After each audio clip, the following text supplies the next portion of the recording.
Today, we celebrate the Holy Trinity, our belief in one God in three persons.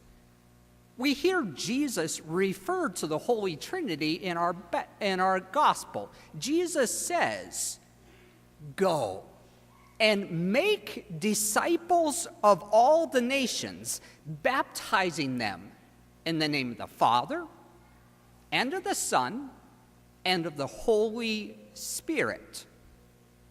Notice, Jesus did not say baptize them in the names of the Father and of the Son, of the Holy Spirit. No, he said name, singular, because it's one God, three persons.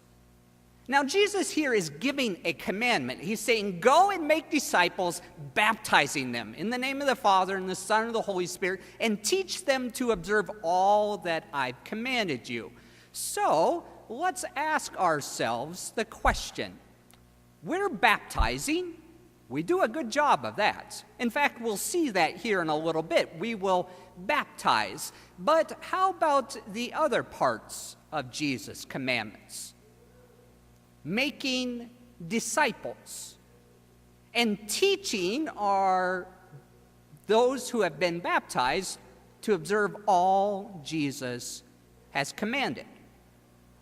Let's just focus on that first one, making disciples. When was the last time each one of us could say, hey, I made a disciple, I made a follower of Jesus? Perhaps we should just rewind the question a little ourselves and ask, am I a disciple, a follower of Jesus? How good am I doing in being a disciple of Jesus?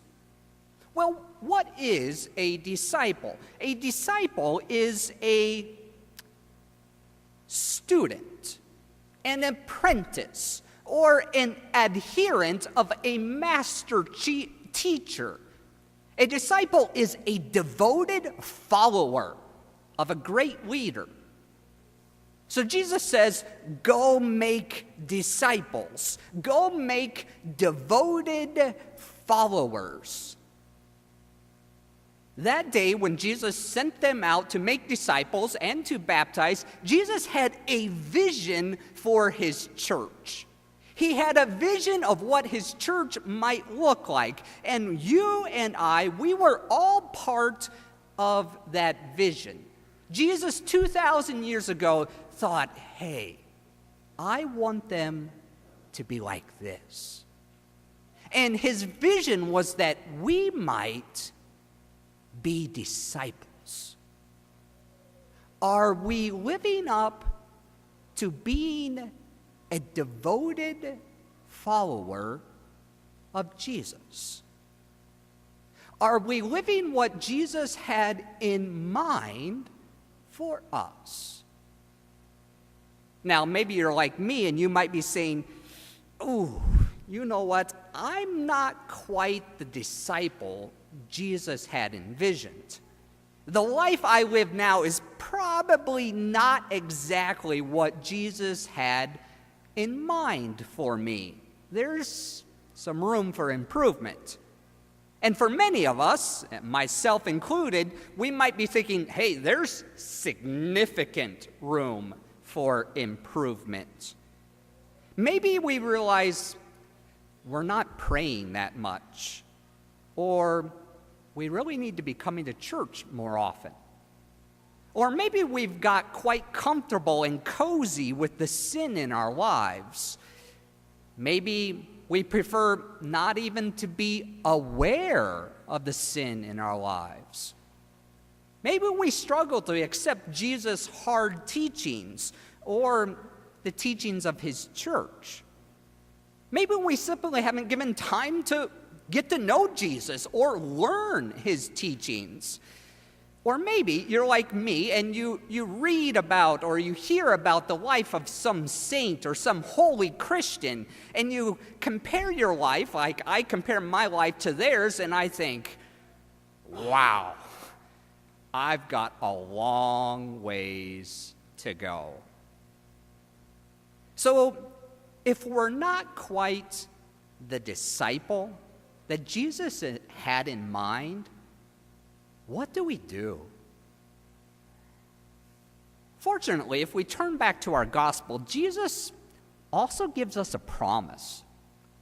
He says, "And behold, I am with you always until the end of the age." Jesus promises us that he is with us. Jesus doesn't leave us alone. He doesn't abandon us. He remains with us. He's not dead. He's resurrected and alive. He's with us. Now, we might largely ignore Jesus in our lives, or maybe we've even turned our back on Jesus, but he's right there waiting for us.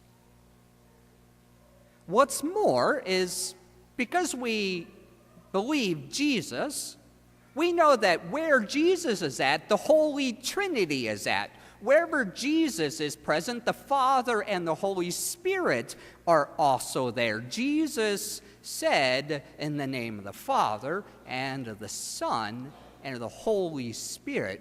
We believe the Holy Trinity is right there for us, ready to help us. Folks, that means our God, the Trinity, is just waiting for us to say, "God, make me into a devoted follower of Jesus. God, I'm ready to cooperate with you so as to be a fervent follower of Jesus." God's waiting for us to say that. Now, when Jesus sent out his apostles to make disciples, he told them that he had been given all power in heaven and on earth. That power is available to us. So, I'd like to give you a little something you can work on in the coming week. As you go about this week, I want you to pick out one practical way, one step that you can take to allow the Trinity to make you a better disciple of Jesus. Pick out one step, one practical way to get closer to Jesus, allowing the Trinity to make you into a fervent disciple.